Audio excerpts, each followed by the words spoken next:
افغانستان پر حملے کا اصل سبب جو میں نے دو بتایا نا، دو لڑیاں ہیں ان کے ایجنڈے کی، ایک اسلام کہیں ظاہر نہ ہو جائے، اسلام کا نظام ظاہر نہ ہو جائے، اور ایک مسلمانوں کے مالیاتی خاص طور پر تیل کے وسائل پر قبضہ۔ اب افغانستان میں کیا ہوا ہے،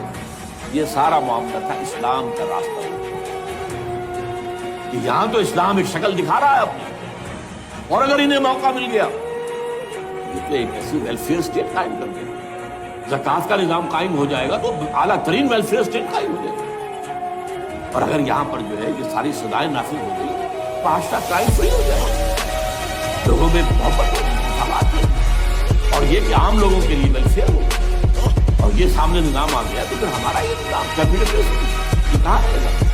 اس کو تو منہ چھپانے کی جگہ نہیں ہے۔ لہٰذا افغانستان پر حملے کا اصل موٹو یہ ہے، لیکن انہوں نے افغانستان میں کوشش کی طالبان کے زمانے میں، یونیکورن جو ہے ان کی سب سے بڑی جو ہے جو کمپنی ہے، اس نے مذاکرات کیے، وہ دیکھ کر حیران رہ گئے کہ یہ ان پڑھ، یہ مرنے ملاٹے جو ہیں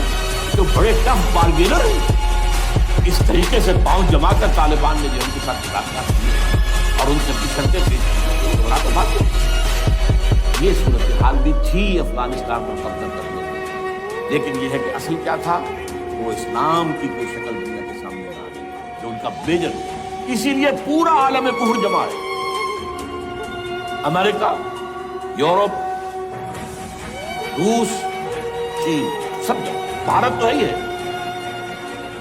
یہ سب ہے۔ اچھا اس میں یہ بھی ذہن میں رکھیے کہ افغانستان کے بارے میں یہودیوں کے علم میں ہے کہ حضور کی حدیث سے کیا ہے، حضور کی حدیث ہے یخرج من خراسان آیات سود خراسان کے علاقے سے کالے جھنڈے لے کر فوجی چلے گی، لا یردھا شیء،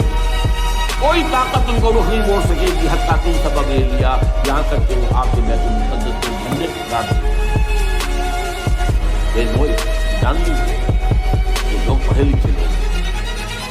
اسی طرح حضور کے حدیث ہے کہ جب یہودیوں کا قتل عام ہو رہا ہو، اگر مسلمان قتل کریں گے تو اگر کسی درخت کے پیچھے یہودی چھپا ہوگا تو درخت پکارے گا، ہے مسلمان، ہاں عبداللہ آؤ ادھر، یہ میرے پیچھے یہودی چھپا ہوا قتل کرو، کسی پتھر کے پیچھے چھپے گا تو پتھر بولے گا، سوائے ایک درخت یہودیوں کو درخت وہ پناہ دے گا۔ اور آج اسرائیل میں سب سے بڑی پلانٹیشن درخت کی ہے، ڈینوئٹ۔ اسی لیے افغانستان، خراسان، یہ افغانستان کا ہارٹ ہے افغانستان، اور یہ بھی جان لیجئے ہمارا جو مالاکنڈ سے اوپر کا علاقہ ہے یہ بھی خراسان کا حصہ ہے، اولڈ خراسان، جیسے گریٹر خراسان کہا جاتا ہے ہسٹری میں۔ ایک میں نے ایرانی سے پوچھا تھا اس کے بارے میں، تو اس نے کہا خراسان ہمارا ایک صوبہ ہے، میں نے کہا وہ تو مجھے معلوم ہے، جس کا دارالخلافہ مشہد ہے اور یہ ان کا مقدس شہر ہے، وہ تو اسے مکے کی طرح سمجھتے ہیں۔ بہرحال میں نے کہا میں پوچھ رہا ہوں پرانا خراسان بزرگ، تو خراسان بزرگ کا انہوں نے بتایا پورا افغانستان اس میں شامل، اور پھر یہ اسٹیٹس جو ہیں سینٹرل ایشین اسٹیٹس، اور ایران کا ایک حصہ اور پاکستان کا ایک حصہ، یہ جو مالاکنڈ کہلاتا ہے۔ اور یہ بڑی معنی خیز بات ہے کہ وہی مالاکنڈ سے تحریک چلی ہے جو اصل تحریک ہے طالبان پاکستان، وہ سوات سے چلی ہے۔ بہرحال اس وجہ سے،